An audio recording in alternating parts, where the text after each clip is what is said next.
우리 크리스마스를 맞이해서 주신 하나님의 말씀입니다. 누가복음 2장 1절로 14절 말씀입니다.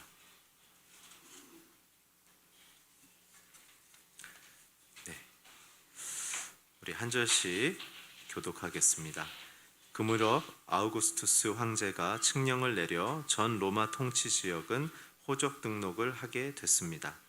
이것은 구레뇨의 시네리오 총독으로 있을 때 실시된 첫 번째 호적 등록이었습니다. 그래서 모든 사람은 호적을 등록하기 위해 각각 자기 고향으로 갔습니다. 요셉도 갈릴리 나사렛을 마을 떠나 다윗 마을 땅인 베들레헴 올라갔습니다.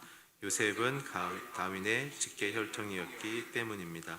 그는 약혼한 마리아와 함께 호적을 등록하러 그곳으로 갔습니다. 그때 마리아는 임신 중이었습니다. 그들이 그곳에 머무는 동안 해산할 때가 돼 마리아는 첫 아들을 낳고는 자기 아기를 천으로 싸서 구유에 눕혔습니다. 여간에는 그들이 들어갈 빈방이 없었기 때문입니다. 한편 목자들은 바로 그 지역 들판에서 살며 밤에 양떼를 지키고 있었습니다. 주의 천사가 그들 앞에 나타나 주의 영광이 그들을 환하게 둘러 비추니 그들은 너무나 두려웠습니다. 천사가 말했습니다. 두려워하지 마라. 보아라, 내가 모든 백성에게 큰 기쁨이 돼 좋은 소식을 너희에게 알려준다. 오늘 구주이신 주 그리스도가 다윗의 동네에서 태어나셨다. 너희가 천에 쌓여 구유에 누워있는 아기를 볼 것인데 그것은 너희에게 표적이 될 것이다. 갑자기 그 천사와 함께 하늘의 군대가 큰 무리를 이루며 나타나 하나님을 찬양하며 말했습니다. 지극히 높은 곳에서는 하나님께 영광이요 땅에서는 하나님의 은총을 입은 사람에게 평화로다. 아멘. 기도하고 말씀 나누겠습니다. 하나님, 우리를 위해 이 땅에 오신 독생자 예수 그리스도를 사랑하며 또한 찬양합니다. 오늘 성탄을 맞이해서 이런 날씨를 모두 뚫고 나오신 모든 성도님들, 각 가정에서 유튜브로 예배를 드리시는 모든 성도님들에게 하나님, 오늘 이 땅에 오신 예수 그리스도의 사랑과 평화가 우리의 영혼과 가정에 선포되며 우리를 이끌게 하여 주시옵소서. 감사하며 예수님의 이름으로 기도했습니다. 아멘. 우리가 매 성탄절을 맞이하지만 성탄절의 의미를 한번 우리가 되새겨 봤으면 좋겠습니다. 성탄절의 의미는 세 가지인데요. 첫 번째는 성육신입니다. 빌립보서 2장 6절에서 8절에 보면 하나님께서 이 땅에 사람의 모양으로 종의 형태로 오셨다고 하죠. 이 거룩한 하나님이 죄악의 세상으로 내려오기 쉽지가 않습니다. 왜냐하면 저와 여러분도 우리의 수준에 맞지 않는 그룹이나 사람들과 만나려면 굉장히 저항감과 어려운 마음을 갖지 않습니까? 그거를 넘어서는 도저히 만날 수 없는 죄인과 거룩한 하나님이 먼저 우리의 인생 속에 찾아오시는 그 사랑인 거죠. 두 번째 성탄절의 의미는 뭐냐면 하나님을 보여주시는 것입니다. 여러분, 세상에서는요, 하나님을 본 자는 다 죽습니다. 왜냐하면 죄가 있기 때문에 그렇죠. 그러나 성부 하나님, 성령 하나님은 아무도 눈으로 본 자는 없지만 그 보이지 않는 하나님을 보여주는 하나님으로 나타난 게 바로 예수 그리스도죠. 그 목적은 단 하나입니다. 성도가 믿음 가운데 어떻게 살아가야 할 것인가. 성도들의 모델이 되기 위하여 이 땅에 오신 것이죠. 그래서 예수님이 이 땅을 사셨을 땐 저와 여러분과 똑같은 컨디션입니다. 죄의 유혹과 그리고 하나님을 경외하지 않는 리더와 정치 세계 속에 참 진리를 추구해야 되는 그 불편함과 그 거친 인생들 속에 예수님은 혁명가와 같은 모습으로 이 익숙해지고 사람들의 이 권력 체계에 길들여진 이 세상을 뒤엎어버리는 놀라운 하나님의 거룩한 모습으로 우리에게 나타나시죠. 세 번째 성탄절의 의미는 무엇이냐면 구원을 위한 하나님의 공의와 희생적 사랑이란 거죠. 죄를 해결하는 것이 성경에서는 가장 큰 주제입니다. 저와 여러분이 죄에서 해방돼야 영생으로 갈 수 있는 거죠. 여러분, 스테터스가 보장되지 않는데 그 신분으로 살아가고 얻게 될 내용이 무슨 의미가 있겠습니까? 저와 여러분도 죄를 벗어난 천국 시민권을 얻지 않으면 우리가 이 땅에서 살아가며 성취하는 것들은 길어야 100년이며 죽음 위에는 아무것도 가져갈 수 없는 무익한 것이란 것을 죽음 직전에야 알 수밖에 없는 우리의 이 좁은 세계관과 인생관을 성경은 예수 그리스도를 보내심을 통해 우리를 구원하시는 것입니다. 오늘 그렇기에 예수님이 우리에게 오신 것은 저와 여러분의 죄의 이 한계로부터 우리를 건지시는 그분의 희생적인 사랑이죠. 따라서 성탄절의 중요한 의미를 우리가 잊지 말아야 될 것은 뭐냐면 하나님이 우리가 죄를 지었지만 우리를 버리지 아니하시는 사랑을 보이셨다는 겁니다. 여러분, 인간의 관계에서는 이렇게 하기 쉽지 않습니다. 유일하게 가능성 있는 게 부모와 자식이죠. 걔도요, 부모와 자식도 최선을 다하려고 하지만 어쩔 수 없이 서로 관계를 끊어지게 되어지는 아픔의 가정들이 제법 많다는 사실을 우리가 볼 때 사실 주님이 우리에게 보여주시는 죄 속에 있는 우리를 버리지 않는 이 끊어지지 않는 사랑이 얼마나 우리에게 감사한 일인지 모르겠습니다. 오늘 저는 이 예수님의 이 태어나시는 장면을 의사인 누가가 굉장히 디테일하게 적은 내용을 통해 딱 두 가지의 포인트를 갖고 오늘 우리가 이 예배를 마친 이후에 진짜 The King is born, 우리의 인생과 세상의 왕이 우리에게 태어나심이 우리에게 얼마나 기쁜 일인지를 고백되어지는 저와 여러분 되기를 바랍니다. 오늘 본문 1절에서 3절 같이 한번 읽겠습니다. 시작. 그 무렵 아우구스투스 황제가 칙령을 내려 전 로마 통치 지역은 호적 등록을 하게 됐습니다. 이것은 구레니오 시네리아의 총독이 되었을 때 실시된 첫 번째 호적 등록이었습니다. 그래서 모든 사람은 호적 등록을 하기 위해 각각 자기 고향으로 갔습니다. 첫 번째 함께 나눌 메시지는 누가 진정한 왕인가입니다. 누가 진정한 왕인가? 지금 이 누가인 의사인 누가가 굉장히 의도 있게 이 장을 기록하고 있죠. 그 당시에 진짜 왕이 누군지를 대비시키기 위해 정치적인 왕의 이름을 기록하고 있습니다. 아우구스투스. 이 사람은 원래 진짜 이름은 옥타비아누스죠. 옥타비아누스가 BC 27년에 로마 원로회를 통해서 자기의 이 명칭을 이름을 아우구스투스로 개명을 합니다. 이 아우구스투스의 뜻은 뭐냐면 위대하고 고귀하며 지극히 숭배받는 자라는 거죠. 이 당시에 로마의 황제들의 이 엄청난 이 열광적인 추구의 방식은 뭐냐면 자기 신격화였어요. 이 황제들이 모두 재임 기간 자기를 신격화하기 위해서 어떤 왕은 아테네의 신전에 있는 모든 신상의 머리를 베버리는 왕도 있었고요. 왜냐하면 자기만 신으로 등극하기 싶으니까. 그 3천여 개가 넘는 신상의 머리를 다 잘라버리는 왕도 있었고, 오늘 나오는 이 옥타비아누스는 동전을 바꾸죠. 동전을 바꿔서 자기의 얼굴을 집어넣어서 한쪽에는 이 아우구스투스의 이름을 넣고, 그래서 자기가 신이라는 것을 강조하려는 것이었습니다. 이 너무나 놀라운 것은 이 옥타비아누스는 자기의 그 외증조부인 율리우스, 우리 성경에는 시저라고 이제 나와 있는데 가이사랴로 나와 있는데요. 이 가문 자체가 이러한 신격화의 열광주의에 빠져 있었던 거예요. 그래서 이들은 자기를 신격화하는 방식을 이루기 위해 어떤 정치적인 행위를 했냐면 오늘 나와 있는 이 호적 등록.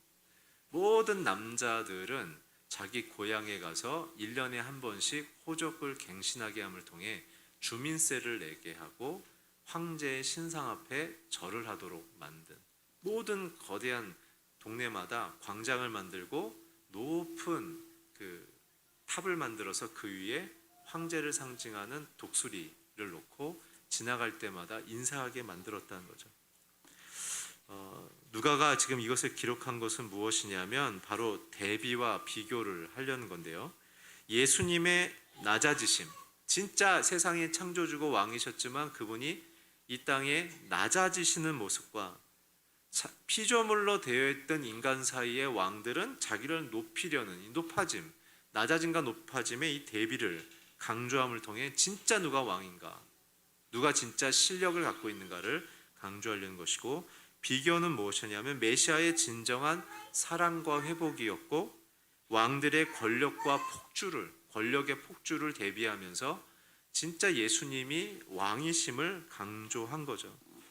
그래서 예수님의 탄생을 이 사도 누가는 굉장히 강조했던 게 2장의 1절, 11절, 14절을 보면 구유의 나심과 이 아우구스투스의 이 왕권에 대한 열광을 비교하면서 진짜 왕은 구유에 나셨고 가짜 왕은 진짜 왕을 죽이려는 방식으로 이 정치를 운영하는 모습을 보며 우리에게 있어서 진짜 왕의 겸손을 통해 예수님은 왜 우주의 전부를 창조하셨고 소유하신 분이 굳이 낮아지셔야 되는가에 대한 질문을 우리에게 던지는 거죠. 오늘 이 부분에 대해서 디트리트 본 회퍼는 자신의 책인 옥중서간에 이 부분을 이렇게 기록하고 있습니다. 제가 읽어드릴게요. 자막을 눈으로 한번 읽어보세요. 하나님은 이 세계에 있어서는 무력하고 약하다. 그리고 하나님은 이렇게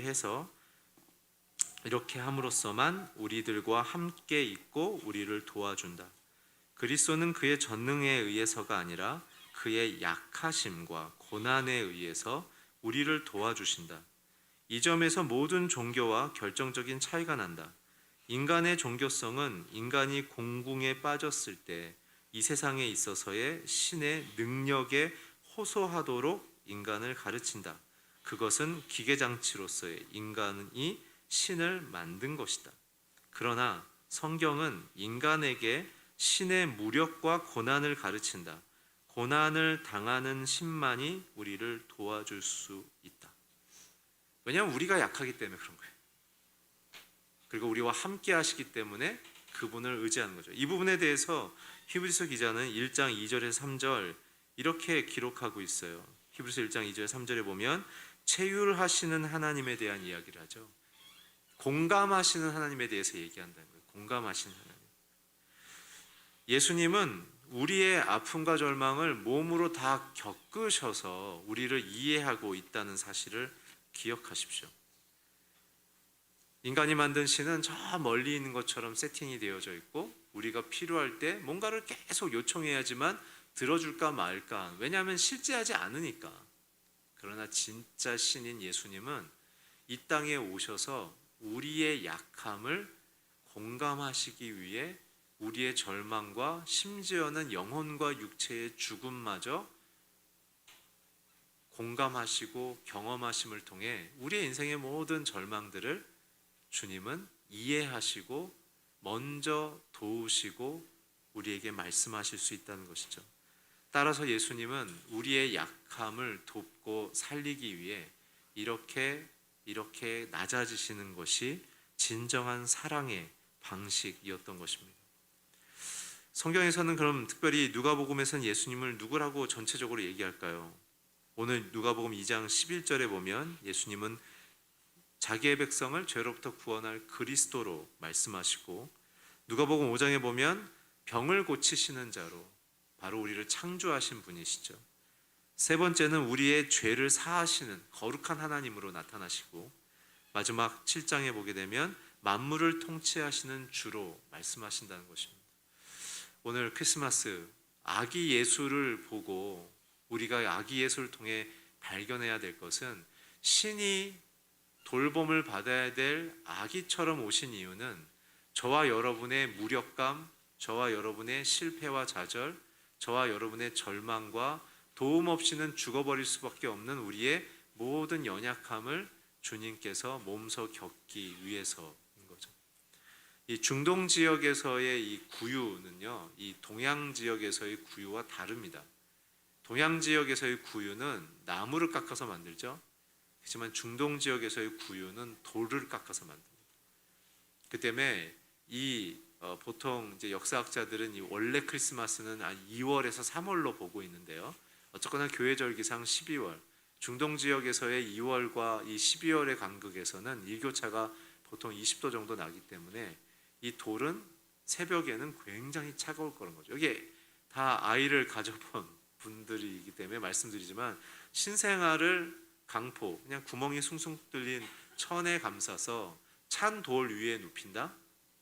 그것도 그냥 돌이 아닌 양과 소와 염소들의 침이 가득 배어 있는, 세균이 가득한, 이 탯줄이 열려 있는 상태의 아이를 그렇게 아주 무균된 상태가 아니라 균이 가득한 상태에 구유에 놓는다? 예수님은 마리아의 몸 밖에 나오는 순간부터 리스크의 인생을 살아가신 거죠. 오늘 주님이 그의 인생의 첫 시작부터 십자가까지는 고난의 연속일 수밖에 없었던 것이죠. 오늘 주님이 우리를 얼마나 이해하시냐면, 누가복음 19장 41절 44절에 보면은 이제 십자가를 지러 들어가실 예루살렘 성을 바라보며 울어버리시죠. 예루살렘아, 예루살렘아, 네가 하면서 외치시죠. 오늘 내가 평화에 이르게 하는 일을 알았더라면 좋았을 텐데, 그러나 내 눈에는 지금 이것이 가려져 있구나. 오늘 주님은 우리를 향하여 울어버리시는 신이라는 거예요. 우리의 절망, 우리의 이 정말 길을 잃어버린 상태에 대하여 고민하시며 우리를 돌보시는 하나님. 진짜 누가 왕입니까? 우리를 공감하시고 우리의 절망과 죽음을 생명으로 바꾸기를 원하시는 그분이 우리의 진짜 왕 아닙니까? 오늘 나를 죽음으로부터 살리신 그 주님을 왕으로 고백하시는 저와 여러분 되게 주의 이름으로 축복합니다. 오늘 두 번째는요, 누가복음 2장 5절에서 7절 말씀인데요, 우리 본문을 한번 같이 읽겠습니다. 시작. 그는 약혼한 마리아와 함께 호적을 등록하러 그곳에 갔습니다. 그때 마리아는 임신 중이었습니다. 그들이 그곳에 머무는 동안 해산할 때가 돼 마리아는 첫 아들을 낳고는 아기를 천으로 싸서 구유에 눕혔습니다. 여관에는 그들이 들어갈 빈 방이 없었기 때문입니다. 오늘 두 번째 우리가 묵상해야 될 질문은 뭐냐면, 그는 무슨 일을 하러 오셨나? 그는 무슨 일을 하러 오셨나? 놀라운 것은 그분이 이 땅에 오셨을 때 이렇게 약한 모습으로 우리에게 오신 것은 바로 임마누엘로 오셨다는 것이죠. 오늘 누가복음에는 기록되어 있진 않지만 우리 10절, 11절부터 마지막 가운데 보면 천사가 와서 하는 선포는 너희에게 아이가 왔다, 그리스도가 너희에게 나았다 라고 하면서 하나님이 우리 안으로 들어오심을 이야기하죠. 그것을 세리마태는 임마누엘이라는 단어로 잘 정리를 했습니다.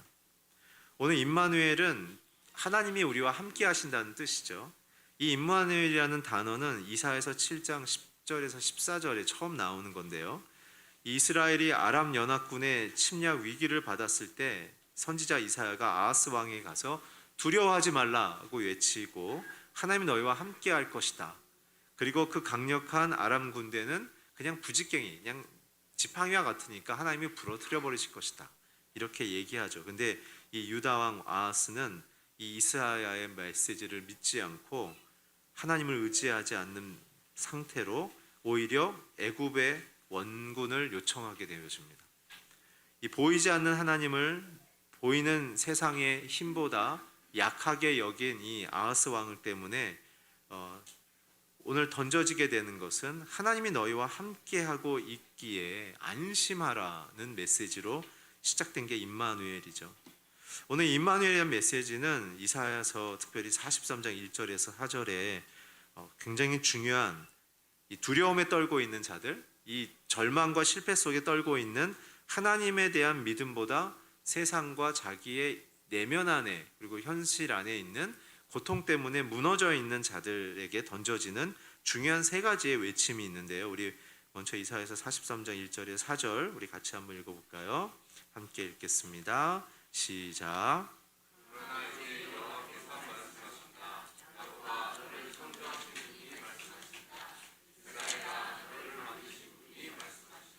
내가 너를 건져 주었으니 두려워하지 마라. 내가 내 이름을 불렀으니 너는 내 것이다. 내가 바다를 건널 때 내가 너와 함께 하겠고 내가 강을 건널 때 휩쓸려 가지 않을 것이다. 내가 불속을 걸어갈 때 타지 않을 것이고 불꽃이 내 몸을 태우지 못할 것이다. 나는 내 하나님 여호와 이스라엘의 거룩한 자, 내 구원자다. 내가 이집트를 널 등불로 주었고 너를 대신하여 에티오피아와 시바를 주었다. 내가 내 눈에 소중하고 귀한 만큼 또 내가 너를 사랑하기 때문에 내가 너를 대신해 다른 사람을 내주고 내 목숨을 대신해 다른 민족들을 내주었다라는 것입니다. 오늘 이 안에 보면 임마누엘, 이 두려움에 떨고 있는 사람들에게 주시는 임마누엘의 메시지가 세 가지가 있는데, 첫 번째는 두려움에서 건지신다라는 거죠. 오늘 이사야서 43장 1절에 보면 창조주로서 너를 만든 자로서 말해주지만 내가 너를 두려움에서 건져내겠다라고 얘기합니다. 오늘 여러분, 두려움은요 사람에게서의 이 생활을 하는 데서 가장 큰 적입니다. 두려운 사람들은요 이 마음속에 이 병이 생기기 시작한다고 심리학자들이 얘기하죠. 두려움의 씨를 갖고 있는 사람들은요 대인기피증으로 시작해서 이제 점점 마음이 공황장애로 향해 가게 되는 이 지금 현 시대의 심리적인 병을 일으키는 보이지 않는 굉장한 무서움의 이 원인인 것이죠. 오늘 성경은 얘기한 거예요. 우리의 인생을 무너뜨리고 우리의 영혼을 무너뜨리게 될 그 두려움의 그 씨는 하나님의 건지심 외에는 고칠 방법이 없다라고 얘기하는 거죠. 특별히 이 이사야는 그 두려움에서 건질 수 있는 신앙의 고백은 단 하나, 창조주를 고백하라는 것입니다. 이 부분은 시편 139편 14절에도 동일하게 나오는데요. 우리 함께 자막을 통해 읽으실까요? 시작. 내가 주께 감사하옴은 나를 지으심이 심히 기묘하심이니라. 주께서 하시는 일이 기이함을 내 영혼이 잘 아나이다. 오늘 나를 지으신 분이 내게 정말 기적과 같은 놀라운 일을 행하신다. 오늘 창조주를 고백하는 모든 분들의 영혼이 고쳐지는 것을 믿으시길 축복합니다. 오늘 원래대로 돌아가는 것입니다. 하나님이 나를 얼마나 선하게 만드셨는지를 고백하는 자들마다 영혼이 고쳐지는 것이죠. 자기를 깊이 묵상하는 사람은요 점점 병이 심해질 것입니다. 그러나 자기를 만드신 하나님을 고백하는 사람들은요 그 모든 두려움의 올무부터 해방된다고 오늘 성경은 얘기하고 있는 것이죠. 사람은요 믿어주고 신뢰할 때 사람들이 평화와 자유와 성장이 일어나는 것처럼, 의심하면 관계가 끊어지고 의심하면 사람들을 향하여 폭력과 절망이 일어나는 것처럼, 오늘 우리의 마음속에 하나님의 이 신뢰와 사랑이 우리 안에 들어오기 시작하면 우리 안에 있는 모든 두려움들은 사라진다는 것이죠. 예수님이 요한복음을 통해 우리에게 말씀하신 것, 죽음 앞에서 걱정하는, 예수님이 떠날 것에 대한 걱정이 가득한 제자들에게 이렇게 말씀하시죠. 근심하지 말라, 걱정하지 말라, 두려워하지 말라. 하나님을 믿으니 곧 나를 믿으라. 내가 너의 길이고 진리고 생명이다. 오늘 이 땅에 오신 예수 그리스도의 오심을 우리가 첫 번째로 우리 인생에 좀 고백하고, 우리 인생에 반드시 일어날 부분은 저와 여러분에 있는 모든 죄와 우리의 실패로부터 생긴 두려움으로부터 해방되시길 주의 이름으로 축원합니다. 예수 그리스도의 이 생명으로 살아나길 바랍니다. 두 번째는 너는 내 거다 라고 말씀하세요. 내가 내 이름을 불렀나니 너는 내 것이다 라고 얘기하죠. 바벨론에서 하나님은 우리를 왜 버리지 않는가? 세상에서 하나님은 우리를 왜 버리지 않는가?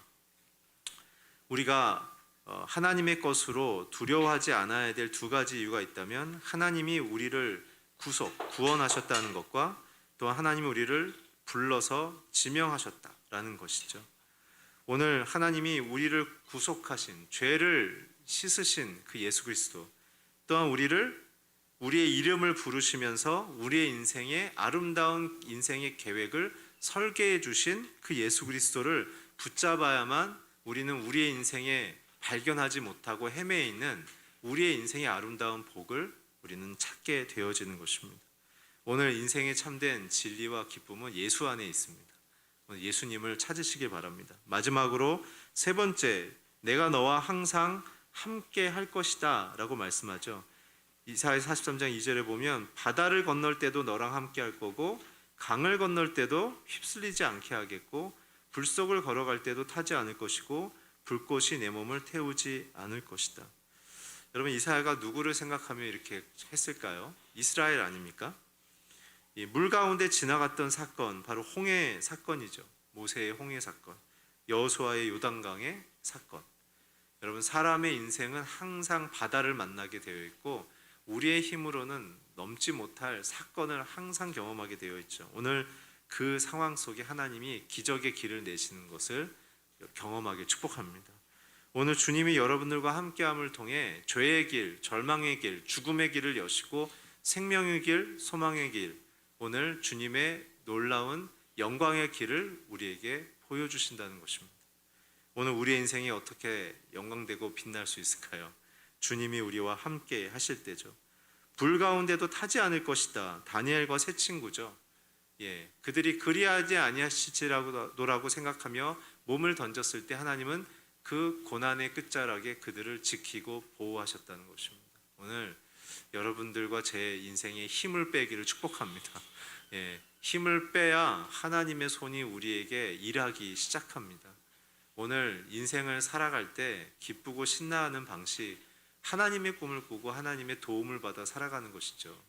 하나님의 지혜를 멘토링 받아 우리의 인생을 해석하고 우리의 문제에 대한 의미를 분석하는 것이 진정한 인생의 기쁨의 방식입니다. 오늘 이러한 모습들을 담은 영상 클립이 하나가 있어서 제가 이전에 한 10년 전에 영화 자연 다큐멘터리인 베어에 나왔던 장면인데요. 우리 함께 잠깐 보고 우리 찬양하고 기도하겠습니다.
자기의 뜻을 따라 모험하기 시작하는 어린 아기 곰이지만 결국 문제 속에서의 해결책은 엄마가 혹은 아빠가 뒤에 있음으로 가능했던 것을 보면서 우리가 작은 자연의 현상인 것 같지만 우리의 내면을 한번 들여다보면 우리의 인생과 너무 흡사하지 않습니까? 우리가 배운 것, 우리가 경험한 것, 우리가 생각한 것을 따라 살다가 주님과 다른, 주님을 떠난 주님의 이 시야권에서 자신의 이 삶을 멀게 한 우리의 인생 속에 결국은 주님이 다시 오심을 통해서만 우리는 보호와 안정을 얻을 수 있는 우리의 현실 아닐까요?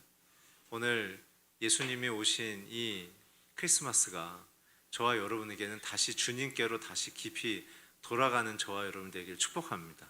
우리의 마음속에 자기의 생각보다 더 높으신 하나님의 생각을 질문하시길 바라고, 자기의 인생의 방향을 자기의 확신 속에 믿고 있다고 생각하지만, 그러나 그 방향 속에 하나님의 동행이 없으면 얼마나 위험한 일인지를 우리가 다시 한번 고백하는 인생이 되기를 바랍니다. 우리 함께 이 찬양, 설교 준비하면서 이 찬양이 우리 함께 불렀으면 좋겠다고 생각이 드는데요. 내 안에 거하라, 나는 내 하나님이니 모든 환난 가운데 너를 지키는 자라. 두려워하지 말라, 내가 널 도와주리니 놀라지 말라, 내 손 잡아주리라. 내가 너를 지명하여 불렀나니 너는 내 것이라. 나는 너의 하나님이라.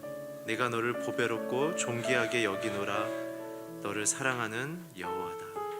오늘 우리에게로 오신 예수님이 여러분들 안에 있기를 축복하며, 그 주님 안에만 거하는 저와 여러분 되기를 소망하며 함께 찬양하겠습니다.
예수님이 이 땅에 오심을 우리가 감사하는 기도했으면 좋겠습니다. 이 땅에 나를 사랑하셔 오심을 우리가 찬양하는 기도했으면 좋겠습니다. 오늘 주님이 나를 위하여 약해진 모습으로 오심을 감사드리며, 주님이 오늘 내 인생에 오셔서 내 안의 모든 두려움으로부터 나를 건져 주십시오.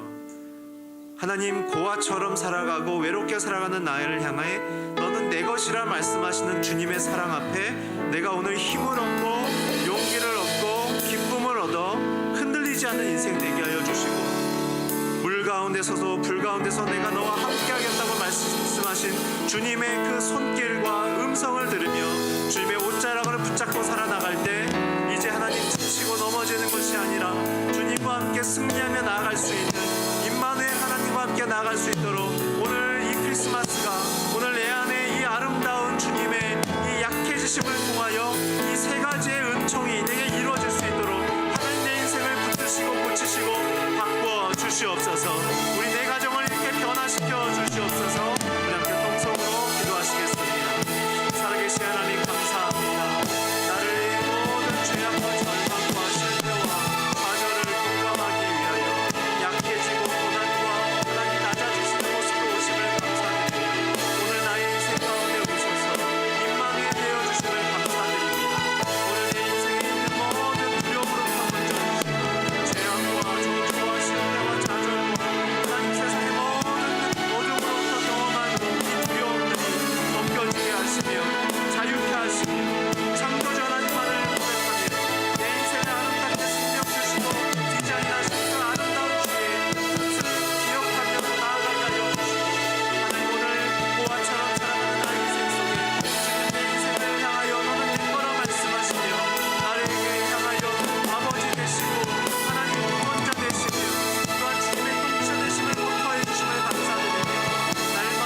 놀라우신 주님, 오늘 성탄 감사 주일 예배를 주 앞에 드리는 모든 우리 사랑하는 성도님들의 영혼과 가정 속에 오늘 주께서 이 땅에 오신 우리의 죽음과 절망을 공감하기 위해 고난받으시고 낮아지시는 그 아름다운 신의 모습으로 오심을 우리가 감사하게 하여 주십시오. 그리고 아무도 돌아보지 않는 내 내면과 인생과 이 상황 속에 주님은 나를 귀하다 여기시고 내 인생 속에 함께 하시며 우리의 모든 인생의 죄와 세상의 어두움으로부터 받은 이 두려움으로부터 나를 건지시는 하나님이시고, 사람들은 나를 향하여 마음속 꼭 관심 두진 않지만 주님이 나를 내 거라고 불러주시는 참된 아버지 되심을 감사드리고, 평생 불 속에서도 물 속에서도 머리끝 하나 다치지 않도록 지키시고 인도하시는, 보호하시는 하나님이심을 선포해 주심을 감사합니다. 오늘 이 크리스마스 속에 그렇게 내 안에 함께 하시는 주님으로 감격하게 하시고, 우리 귀한 성도님들 위로를 얻게 하시고 새 힘을 얻게 하시고 주님의 소망과 소명을 받아 하나님 앞에 아름답게 살아가는 모든 가정 될 수 있도록 하나님 2022년을 마무리하며 2023년을 맞이하는 귀한 한 분 한 분 되도록 역사하여 주시옵소서. 감사 찬양 드리며 예수 그리스도의 이름으로 기도했습니다. 아멘.